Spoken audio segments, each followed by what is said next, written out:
ही building अशा मागणं तिला त्या कचऱ्याच्या डोंगराने ढकलल्यामुळे ही जसं आपण एखादा स्क्रू उचकटतो त्याप्रमाणे ती फाउंडेशन मध्ये उचकटून ती बिल्डिंग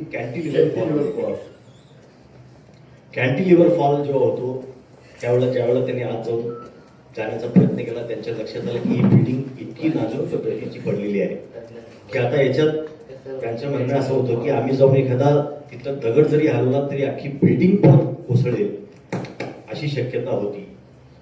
ज्यावेळेला रेस्क्यू ऑपरेशन केलं जातं त्यावेळेला त्या इमारतीमध्ये किती व्यक्ती आहेत आणि त्या प्रत्येक व्यक्तीला जिवंत सुखरूप बाहेर काढणे हा रेस्क्यू ऑपरेशनचा उद्देश असतो.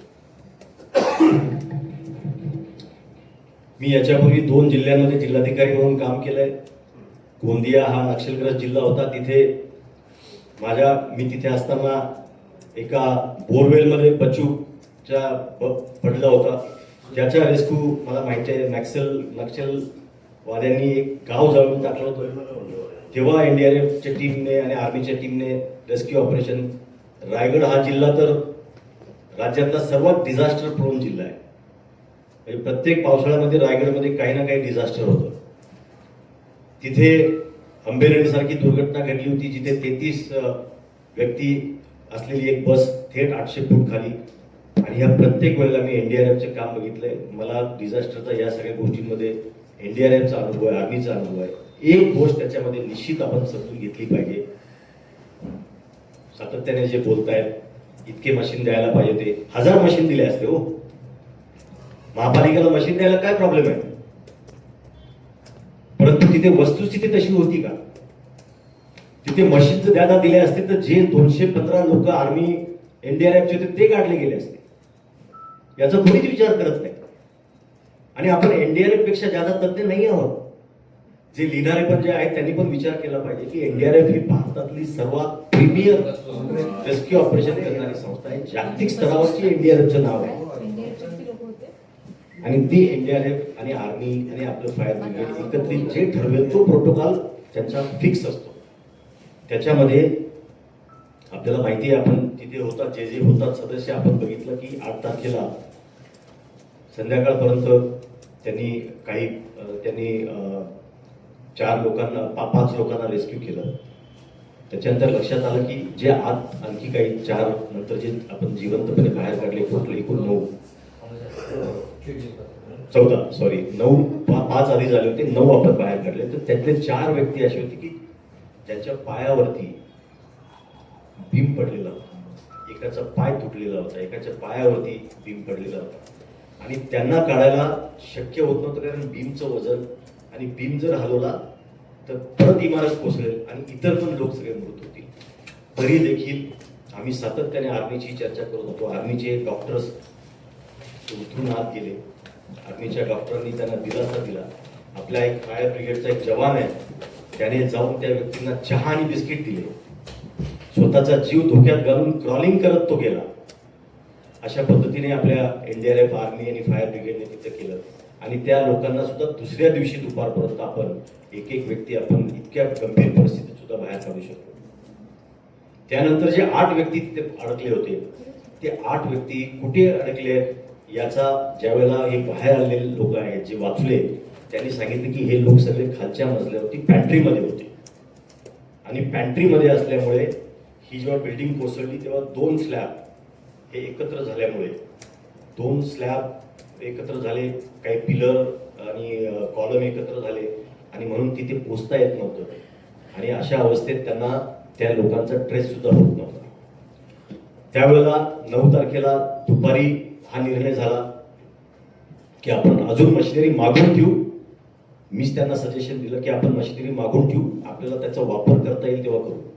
आणि म्हणून आपण पुणे महापालिकेचं ते जॉ क्रशर मशीन आहे, अजून एक आपण दुसरं एक मशीन आहे ते आपण मशीन रात्री 9 तारखेला तिथं आणले. काही एक मशीन सकाळी आलं 10 तारखेला. परंतु तोपर्यंत प्रायोरिटी अशी होती की पहिल्यांदा जो कचरा आहे जेव्हा हे आतमध्ये रेस्क्यू करायला जायचे तो कचरा थोडा बाजूला काढला. ते हाताने मॅन्युअली कचरा काढत होते. त्यांना गुडघ्यावर बसून कचरा काढावा लागत होता कारण तिथे उभं राहता येत नव्हतं. उभे राहिले तर ते स्वतःच डोक्यावर आपटण्याची परिस्थिती होती. इतकं स्लिपरी ते झालं होतं.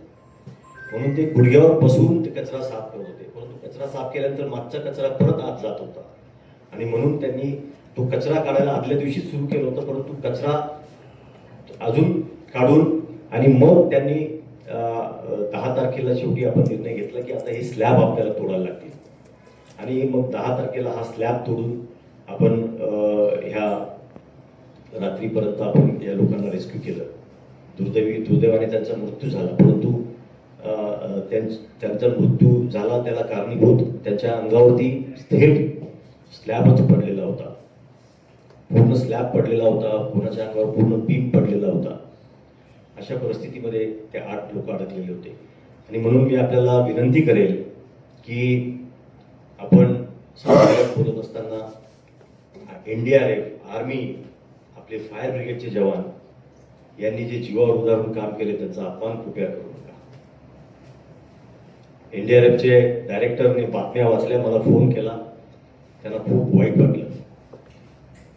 ते म्हटले असा अनुभव आम्हाला क्वचितच येतो की आमच्या ऑपरेशन आम्ही जी पुढील प्लॅन करून ऑपरेशन करतो त्याच्याबद्दल प्रश्न उपस्थित करणे. त्यांनी पहिल्या दिवशी आपल्याला वाटतं म्हणजे नातेवाईकांच्या सोबत मी सातत्याने संपर्कात होतो. नातेवाईकांना हे वाटणं निश्चित आहे, मी जरी त्यांच्या जागेवर असतो, आपलं जवळचं कोणी असतं तर आपल्याला हेच वाटलं असतं की हे लवकर व्हावं, हे काय एवढं उशीर होतोय. परंतु त्या करण्यामागे NDRFचा प्रोटोकॉल प्रमाणे करण्यामुळे त्यांना ह्या सगळ्या याच्यात रेस्क्यू ऑपरेशनमध्ये जिवंत बाहेर काढणे हा त्यांचा उद्देश असल्यामुळे त्यांनी अत्यंत काळजीपूर्वक हे काम केलेलं आहे.